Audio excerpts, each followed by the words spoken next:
There was a new young Democratic president. The Republicans had gotten trounced by that Democrat in the last presidential election, but they set their sights on the midterms for getting back some of what they'd lost. It was the year 1994, and Republicans did great in that first midterm election in Bill Clinton's first term. It's a nearly ironclad rule of politics that the first congressional election after there's a new president, in that election, the opposition party picks up seats. Call it buyer's remorse, call it the swinging back of the pendulum, it doesn't really matter. It's just what happens, essentially every time.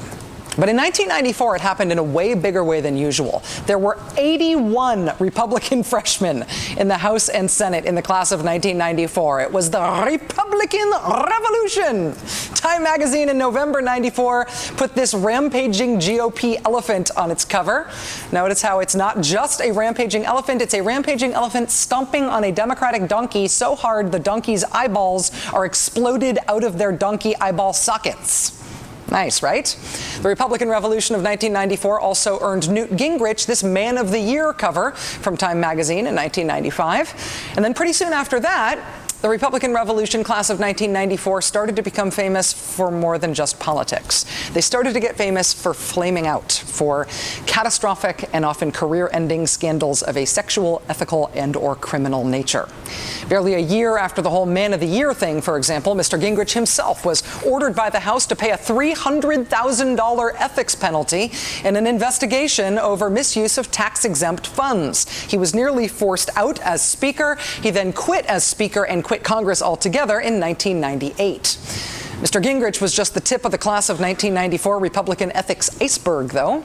Class of 94 Republican Bob Ney was indicted and went to prison on federal corruption charges.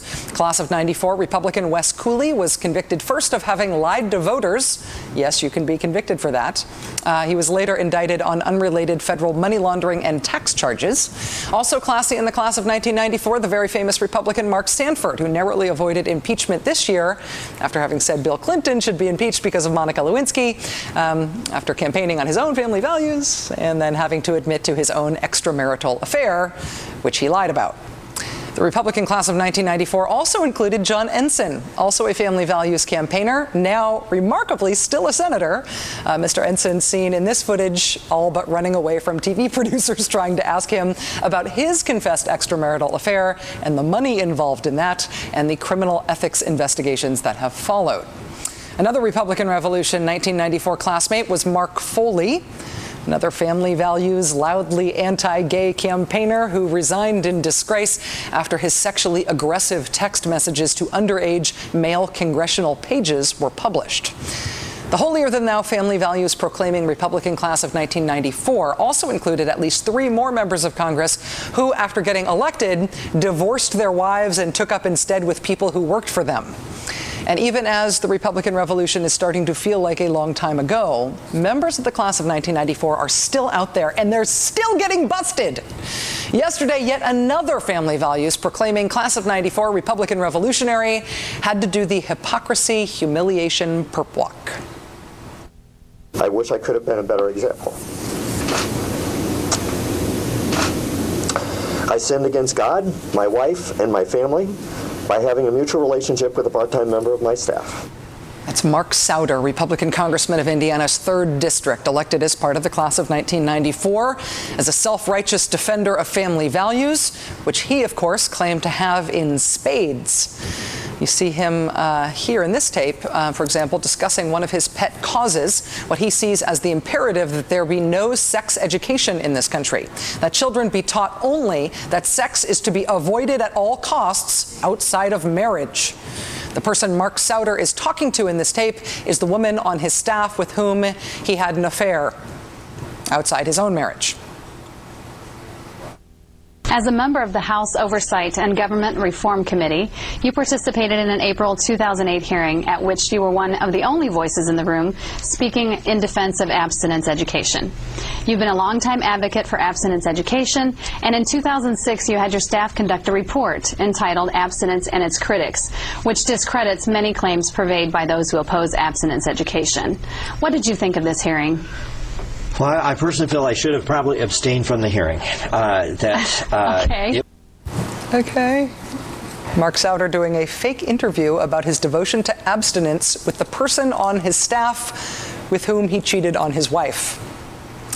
If you have built your political career on denouncing other people's sexual immorality and proclaiming your own sexual morality, perhaps old hypocritical habits die hard.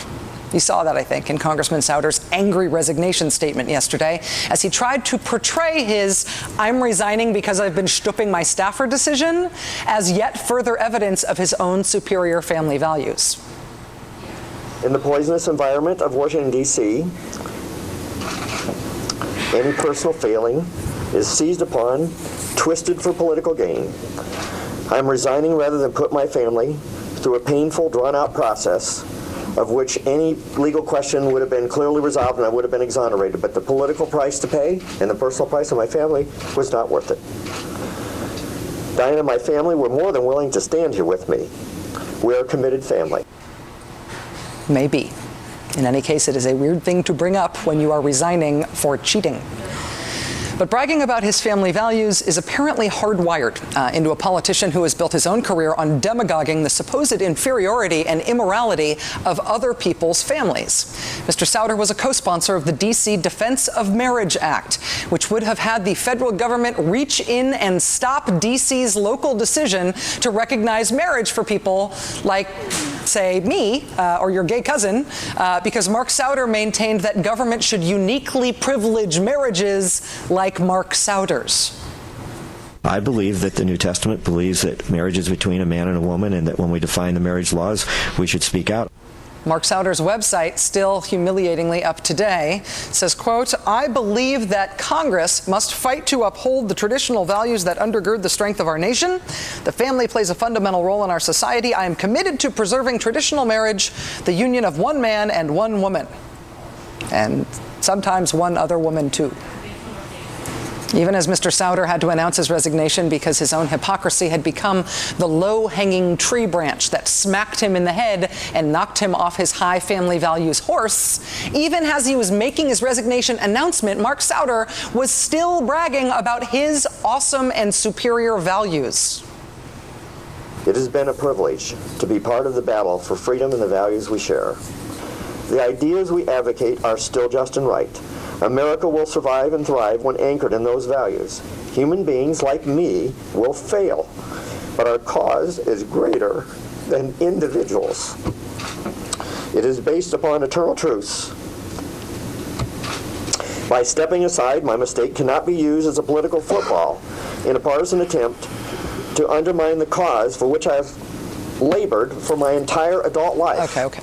The cause for which he has labored his entire adult life. The cause of claiming moral high ground for his own purported fake, just-for-show sexual morality and denigrating everybody else's.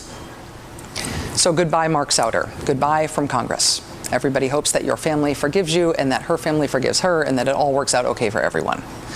But as the high horse, values self-proclaiming hypocrites of the Republican Revolution class of 1994 continue to fall out into scandal and prison and the C Street House, they're making this whole Helpful Hints for Hypocrites series we're doing way too easy. First, Google yourself to remind yourself what your values are supposed to be. Second, don't sponsor legislation that denigrates other people's marriages when you're denigrating your own. Every Tuesday in some parked car or hot tub somewhere.